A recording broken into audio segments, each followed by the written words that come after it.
হুজুর সুদ হারাম এই বিষয়ে একটু বলেন মুসল্লিদেরকে। ঘুষ হারাম এই বিষয়ে বলেন একটু মুসল্লিদেরকে। ওসব চিঠি আসবে না। শাসন ব্যবস্থা যেটার দ্বারা ইনসাফ প্রতিষ্ঠা হতে পারে সেটা একমাত্র ইসলামী শরীয়তের মধ্যে আছে। এই বিষয়ে মুসল্লিদেরকে বোঝান। ওই চিঠি আমরা পাইনি এখন। আমাদের নিয়ম হলো, কখনো আমরা আমাদের ইসলামী শরীয়তের বিষয় জানি না যে আমাদের শরীয়তের মধ্যে এটা আছে, ওগুলো আমরা পশ্চিমাদের থেকে ধার নিতে যাই। তাদের কাছ থেকে আসে, তা আমাদের সরকার বলে, আমরাও বলি। আর যদি টের পাওয়া গেল যে আচ্ছা এই ব্যাপারে কোনো হাদিস আছে, তো হুজুরদেরকে এই বিষয়ে হাদিসটা শোনায় দেন মুসল্লিদেরকে।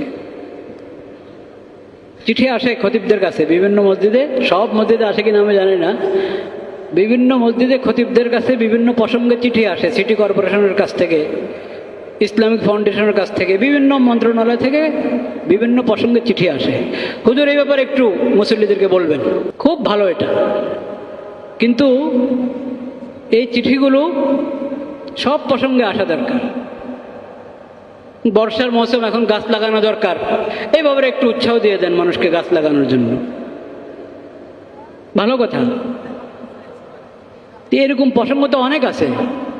ওইসব প্রসঙ্গের ব্যাপারে যদি চিঠি আসতো, এই বিষয়ে একটু বলেন। হুজুর আমাদের রোডঘাট ছবিতে ভরা, অশ্লীল ছবিতে ভরা, এই বিষয়ে কিছু বলেন। ওই চিঠি আসবে না, ওই চিঠি আসবে না। হুজুর সুদ হারাম এই বিষয়ে একটু বলেন মুসল্লিদেরকে। ঘুষ হারাম এই বিষয়ে বলেন একটু মুসল্লিদেরকে। ওসব চিঠি আসবে না। ন্যায় বিচার ফরজ এবং শাসন ব্যবস্থা যেটার দ্বারা ইনসাফ প্রতিষ্ঠা হতে পারে সেটা একমাত্র ইসলামী শরীয়তের মধ্যে আছে। এই বিষয়ে মুসল্লিদেরকে বোঝান। ওই চিঠি আমরা পাইনি এখন।